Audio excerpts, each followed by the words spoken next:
Levé de bon matin, mais toujours du pied gauche. Les jours et les gens passent et les deux pensent que je suis de trop.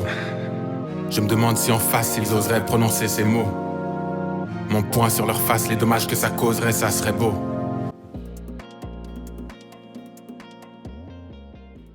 En arrivant à Paris, j'étais frappé par le nombre de SDF que je croisais dans les rues et dans les métros. Et je pense que c'est ce qui m'a inconsciemment, en partie, poussé à écrire cette chanson.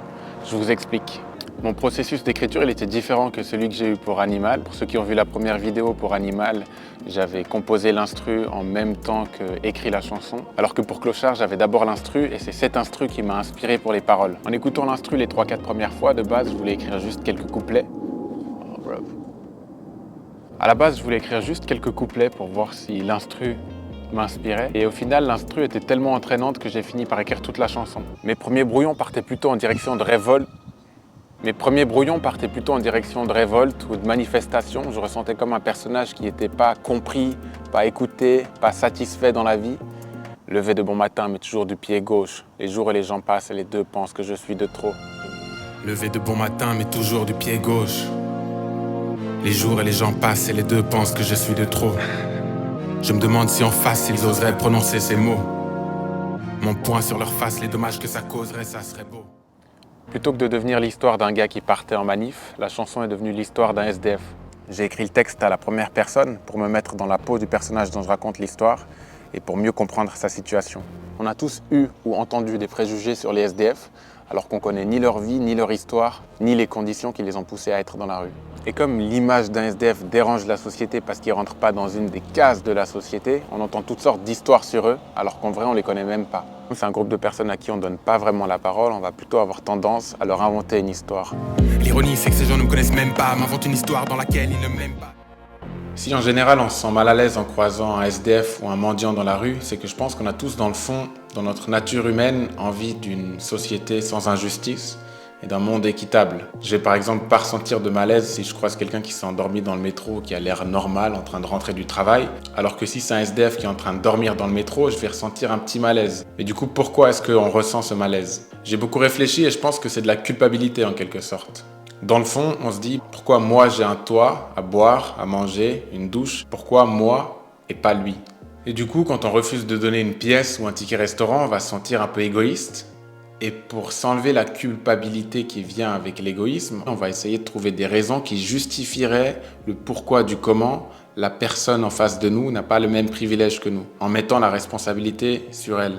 Alors je passe mon temps à demander de l'argent aux passants qui passent mais ne semblent jamais avoir de temps. Et le temps passe et certains passants me passent de l'argent. Et l'argent passe dans une bouteille avec qui je passe le temps. Je pense que c'est l'idée la plus répandue. Les SDF demandent de l'argent pour pouvoir boire de l'alcool et se droguer. Mais si on les regardait avec un peu plus d'empathie et de compassion, peut-être qu'on les jugerait moins. Je sais plus où j'ai entendu cette phrase, mais il me semble que c'est une addictologue canadienne qui travaillait avec des SDF qui avait dit que quelqu'un qui travaille toute la semaine et qui le jeudi soir ou le vendredi soir va boire des verres avec ses collègues pour se détendre et passer un bon moment, qui va peut-être prendre des drogues le week-end pour aller en boîte de nuit et s'amuser, on va avoir tendance à trouver ça convenable, alors qu'une personne pour qui se droguer et boire de l'alcool, c'est peut-être le seul moyen de ne pas ressentir le froid dans la rue et pouvoir s'endormir le soir. On va le pointer du doigt, on va le critiquer, on va le juger, alors qu'il n'a peut-être pas d'autre moyen pour se sentir un minimum confortable. En me mettant dans la peau du personnage de ma chanson, je me suis rendu compte que pour la grande majorité des cas de SDF, je pense que c'est des personnes qui sont en grande détresse, qui voudraient s'en sortir, mais qui n'ont aucun moyen pour changer leurs conditions. Parfois la vie donne ou prend et on ne choisit pas. Bien sûr que j'ai honte de qui je suis, de ce qu'il reste de moi. J'ai beau essayer mais les souvenirs ne reviennent pas. C'est peut-être mieux ainsi car j'ai trop de souffrance en moi. Pour trouver des solutions, il faut qu'on se pose les bonnes questions. Je me rends compte en préparant mon album que mes chansons sont souvent des facettes de questions que je me pose. Et cette chanson, elle m'a fait réaliser qu'on n'a pas besoin d'aller à l'autre bout du monde pour être confronté aux inégalités sociales. Celles qui sont juste sous notre nez, on les évite, on les ignore, on préfère pas les regarder. Et peut-être que ça nous arrange de pouvoir parler de ce qui se passe à l'autre bout du monde parce qu'on peut de toute façon rien y faire.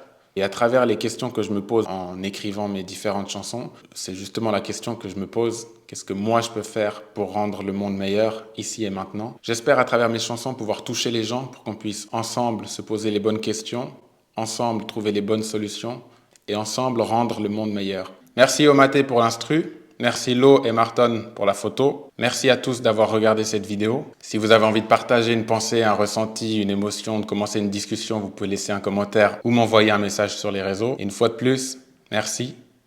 Merci à tous. Cette chanson est pour vous. Et le temps passe et certains passants me passent de l'argent. Et l'argent passe dans une bouteille avec qui je passe le temps. Car ce livret semble écouter mes problèmes. Car ce livret semble noyer toutes mes peines.